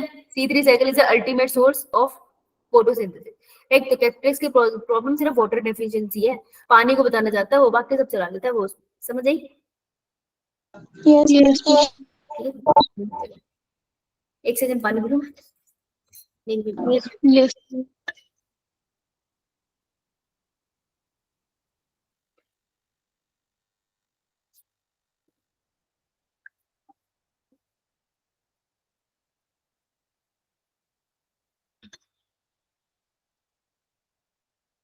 देख, याद रखना इसकी थ्योरी, मैं ये प्रेजेंटेशन भेज दूंगी, इसमें सब लिखा है, हिंदी इंग्लिश सब में लिखा है, ठीक है। पढ़ लेना एक बार, पढ़ने से भी बहुत हो जाएगा आपका। ना समझ आए मुझे स्क्रीनशॉट भेज देना। तो इनकी प्रॉब्लम क्या है? दिन में स्टोमेटा को इनको क्लोज रखना पड़ता है। स्टोमेटा क्लोज का मतलब है गार्ड सेल फ्लैसिड होंगे या turgid? Flaccid. Guard cell ma'am question पूछा। मोनोकोट में गार्ड सेल की शेप क्या होती है बेटा? Dumbbell shape. डंबल शेप में कराइए, ऐसे मत करो, है ना, फिर ऐसा लगता है कि क्या क्या फायदा हुआ। तो तुमको ये जानना है बेटा रात को क्या हुआ और दिन में क्या हुआ, ठीक है। क्योंकि फोटोसिंथेसिस के लिए सनलाइट चाहिए और वो तो दिन में ही आएगी, यानी सारी तैयारी रात को करके सोनी पड़ेगी। ये वो लोग हैं जो अर्ली मॉर्निंग जॉब पे चले जाते हैं तो रात को खाना बना के रखते हैं, ठीक है। तो नाइट में क्या होता है? इनके पास पैप है, कार्बन डाइऑक्साइड एंटर करते हैं इनके पास, रात को स्टोमेटा खुला है ना, दिख रहा है? एरो दिख रहा है सबको? कॉम्प्लिकेटेड नहीं करना, सिंपल रखेंगे। तो रात में स्टोमेटा ओपन हुआ, नाइट में स्टोमेटा ओपन हुआ, एंटर हुआ कार्बन डाइऑक्साइड। पैप अभी पीछे पढ़ा था हमने, PEP changes into oxaloacetic acid और वो मैलिक एसिड में चेंज हो जाता है। अभी जो मैलिक एसिड है ना, ये आगे कोई प्रोसेस नहीं करता, ये जाके स्टोर हो जाता है इन द वैक्यूम। तो रात में सिर्फ इतना काम होता है, कार्बन डाइऑक्साइड को अंदर लेना, सिंपल। और कार्बन डाइऑक्साइड को किस फॉर्म में स्टोर कर दिया बेटा? देख, ऑक्सैलिक एसिटिक एसिड का मतलब क्या है? 3 कार्बन के साथ एक और कार्बन ऐड हुआ है, यही है ना मतलब? 4 यस मैम। हाँ, तो उसने कुछ नहीं करा, कार्बन को पकड़ के डब्बे में बंद करके रख दिया। मैलेट वो डब्बा है जिसमें उसने बंद करके रख लिया रात, दैट्स इट। अब दिन में क्या होगा? डे टाइम में स्टोमेटा तो क्लोज है, अब ये मैलेट है ना, वो वैक्यूल से बाहर आएगा। मैलेट वैक्यूल से बाहर आएगा तो हमने तो पहले अभी तो करा था हमने, 4 कार्बन की चेन होती है, उसमें से हम क्या करते हैं? एक कार्बन को निकाल लेते हैं और एक कार्बन को निकाल के अपने को दे देते हैं, और बाकी के जो 3 कार्बन है उसको दोबारा से उसकी मदद से पेप को रीजेनरेट कर लेते हैं। ये तो करा था ना पीछे, यो मैम। तो बेटा जो साइकिल पीछे करी है वही साइकिल है, इट जस्ट रात को वो कार्बन डाइऑक्साइड को अंदर लेती है बस। समझ आया? Yes, ma'am. इतना सही है कैम साइकिल। ओके, तो ये इनका कंपैरिजन है, कैम देख ले। साइकिल बताया अभी आपने, क्या? लास्ट में कैम साइकिल के बारे में बताया था अभी। हाँ हाँ, कैम साइकिल के बारे में चला गया था ये। सुना ही नहीं दिया। कहाँ तक सुना बेटा तूने?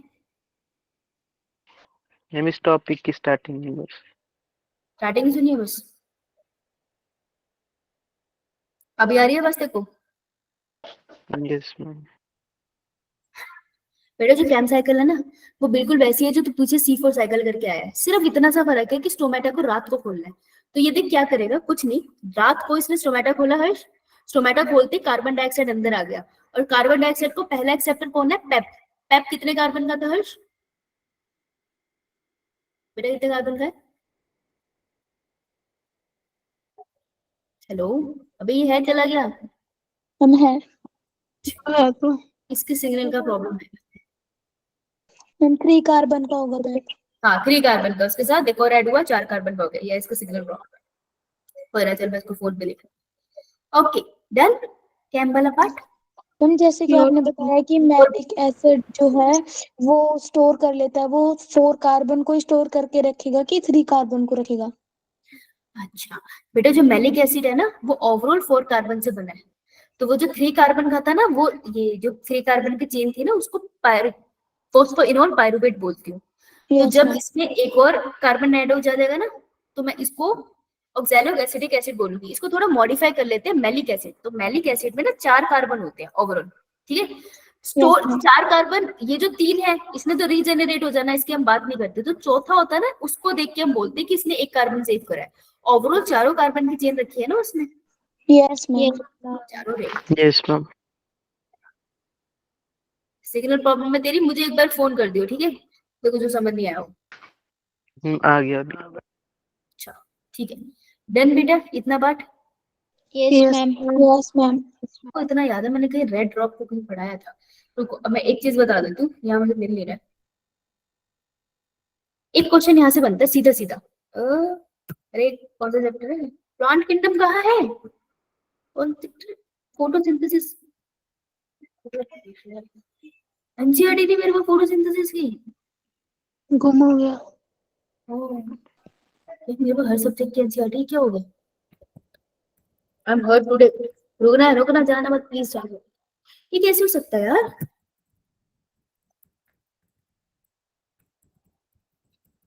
ये तो मेरा फेवरेट चैप्टर है, इसकी कैसे रहेगी? ए मुझे पागल मत समझना, मैंने फेवरेट बोल दिया उसको तो। कि मैंने पढ़ाया बहुत ज्यादा है तुम्हें भी, और ओवरसीज में जब मैं बच्चों को पढ़ाते थे ना, वो भी इसी में आके फंसते थे। तो मैंने इतनी बार पढ़ा दिया है, जगते हुए सोते हुए, ही मेरे को ना दिल से याद हो गया है चैप्टर। तो इसलिए मैं इसको फेवरेट बोल देती हूँ। ऐसे तुम मुझे जज मत करना, मैडम पागल होगी, ठीक है? Yes ma'am. Yes ma'am. मुझे इतना याद हो गया था, ये मेरे दिमाग से निकलता ही नहीं है अब तो। इतना याद हो चुका है अब तो है एनसीईआरटी। हाँ याद है ना, तुम कहाँ चली गई थी तुम मेरे बिना? कैसे जीऊंगी मैं तुम्हारे बिना? एक केमिकल रिएक्शन कर लेना, ये लेबल होने के लिए आया था एक बार। और ये स्ट्रोमा लेमिला और स्ट्रोमा में कंफ्यूजन हो जाती है, स्ट्रोमा ग्रैना में। और भाई जब मैं बोलती हूँ ना डायग्राम करके जाना। एक क्वेश्चन यहाँ से बनता है पिगमेंट के कलर के ऊपर, ये वाला। बेटे जी खोलना बुक। ये क्लोरोफिल ए का कलर क्या है? Light blue and green, bright blue green. अजीब सा लगता है सुनने में, लेकिन ब्लू ग्रीन है। तो क्लोरोफिल ए मेरे को ऐसे याद है, टॉप में आसमान ग्रीन ब्लू कलर का होता है ना, तो ब्लू मुझे वैसे याद है। और सबसे नीचे धरती पे मैंने जब पढ़ा था तो मैंने येलो कलर का कुछ पहना हुआ था। आई थिंक टॉप वो हुडी पहनी हुई थी मैंने। तो मगर सबसे नीचे मैं बैठी हूँ तो ये येलो। तो मैंने इसको पहली बार पढ़ा, तो मुझे इतना याद है, सबसे ऊपर ब्लू, सबसे नीचे येलो, उसके बीच में ये दोनों शेड्स आएंगे। तो किसी तरीके से इसको याद कर लेना, ये इंपॉर्टेंट है। क्लोरोफिल ए का कलर है ब्राइट ब्लू और ग्रीन, ठीक है। क्लोरोफिल बी का कलर है येलो ग्रीन, ज़ैंथोफिल का येलो, कैरोटीनॉइड का येलो एंड येलो ऑरेंज। इसको एक साथ लिखना तो तुम्हारी कोई ट्रिक खुद से बन जाएगी। ये ग्राफ्स इंपॉर्टेंट है, और जी है, ये भी इंपॉर्टेंट है। ये रिजेक्शन यहाँ पे ज्यादा नहीं दिए, इसको नोट से ही करना। ये साइक्लिक फोटोफॉस्फोरिलेशन, ये कीमोस्मोटिक हाइपोथेसिस सीधी सीधी आ सकती है पूरा पूरा लेबल करने के लिए। साइटोक्रोम B6F ही दिया है इन्होंने सिर्फ, और कुछ नहीं। ये देख, ये हाइड्रोजन है, यहाँ से जाए, पैसेज देख लेना हाइड्रोजन कहाँ कहाँ से जा रहा है, ये 3 जगह है। डायग्राम जब भी पढ़ो एक पॉइंट को उठा लो और फिर वहां से अच्छे तरीके से पढ़ो, ठीक है। जाते हैं, ये नहीं एनसीईआरटी का है। हाँ गया, कहाँ गया, केल्विन साइकिल, ये हो गया। ये डब्बा भरने के लिए आ जाता है। बताओ ए में क्या है, बी में क्या है, सी में क्या है। इजी है, इजी बीजी, पढ़ोगे तो दिख जाएगा। ये आपका कौन सा साइकिल है? C4 good good good. ये इन दोनों के बीच का डिफरेंस है, ये मैंने तुमको भर के दिया था, याद है तुम्हें? Yes ma'am. भूल गए तो मैं तुमको दोबारा भेज दूंगी। बेटा मैं ये इसकी बात कर रही थी एक्चुअली, फैक्टर इफेक्टिंग फोटोसिंथेसिस। इसके पॉइंट्स दिल से याद कर लेना, एक 4 मार्क का क्वेश्चन पूरा बनता है इससे, ठीक है। बाय हार्ट याद करना है इसको ऐसे। लॉ ऑफ लिमिटिंग फैक्टर क्या कहता है? फोटोसिंथेसिस किस पे डिपेंड करती है? कार्बन डाइऑक्साइड पे, सनलाइट पे, वाटर पे। ये सनलाइट भी चाहिए, कार्बन डाइऑक्साइड भी चाहिए, वाटर भी चाहिए, तीनों चाहिए। तो कह रहे डिपेंड किस पे करते हैं? कहते हैं जिसकी कॉन्सेंट्रेशन कम है उस पर डिपेंड करती है। मान लो कार्बन डाइऑक्साइड बढ़िया से प्रेजेंट है, सन भी बढ़िया से आ रहा है, लेकिन पानी का अमाउंट कम है, सूखा बढ़ गया, तो फोटोसिंथेसिस इस पे डिपेंड करेगी, तो ये लिमिटिंग फैक्टर हो गया। मान लो सूरज भी बढ़िया है, पानी की सप्लाई भी बहुत है, लेकिन भाई साहब यहाँ एनवायरमेंट में कार्बन डाइऑक्साइड ही नहीं है, यहाँ ऑक्सीजन ज्यादा है, तो यहाँ पे लिमिटिंग फैक्टर हो गया ऑफ 2 मॉलिक्यूल, ठीक है। तो what is law of limiting factor? वो ये कहता है कि कार्बन फोटोसिंथेसिस करने के लिए जिन जिन चीजों की जरूरत है वो तो ठीक है, जो चीज कम मात्रा में अवेलेबल है ना वो उसका लिमिटिंग फैक्टर होता है, वो डिसाइड करेगा फोटोसिंथेसिस होगी या नहीं। तो अगर मैं प्लांट हूँ, मेरे पास पानी है, सनलाइट है और मेरे पास कार्बन डाइऑक्साइड है, तो जिसका अमाउंट सबसे कम है ना वो डिसाइड करेगा कि मैं फोटोसिंथेसिस कर पाऊंगी या नहीं। तो अगर मेरे आसपास सनलाइट का अमाउंट कम है तो फोटोसिंथेसिस नहीं कर पाऊंगी, तो लिमिटिंग फैक्टर हो गया सनलाइट। समझ आया? Yes ma'am. ठीक है। उसके अलावा लाइट है, लाइट लिमिटिंग फैक्टर होता है आपका, हाँ कम होते हैं लेकिन मोस्टली सनलाइट तो अवेलेबल हो ही जाती है। देख लो एक टाइम तक इफेक्ट करेगा, उसके बाद तो कहिए। आइए आगे आते हैं। कार्बन डाइऑक्साइड की कॉन्सेंट्रेशन लिमिटिंग फैक्टर है, बहुत कम लिमिटिंग फैक्टर होते हैं, कार्बन डाइऑक्साइड अवेलेबल होती ही है। रेंज इसकी कितनी है एटमॉस्फेयर में? 0.03 से 0.04 प्रेजेंट होती है। कंपैरिजन ना यहाँ से आता है, ये जो डेटा है ना इसको दिल पे ना ऐसे लिख लो कि यही है मेरा सच्चा प्यार, इससे ऊपर दुनिया में कुछ है ही नहीं, इसको याद कर लेना। इस पैराग्राफ से मैंने बहुत बार क्वेश्चन देख लिए, ठीक है। C3C4 प्लांट, ये इन C3C4 plant respond differently to CO2 concentration. पहला वर्ड, दोनों CO2 की कॉन्सेंट्रेशन को डिफरेंट रिएक्शन देते हैं at low light intensity, low light condition में। पहली कंडीशन क्या है? Low light. Neither group respond to high CO2 concentration, अगर लाइट इंटेंसिटी कम है और हाई CO2 है तो क्या होगा? C3C4 नॉट इंटरेस्टेड, कोई इंटरेस्ट नहीं दिखाते, ठीक है। सेकंड कंडीशन बना दो। Yes ma'am. At high light intensity, क्या हो गया मुझे, क्या बोल रही हूँ मैं, तोतला कब से बोल रही हूँ मैं? High light intensity,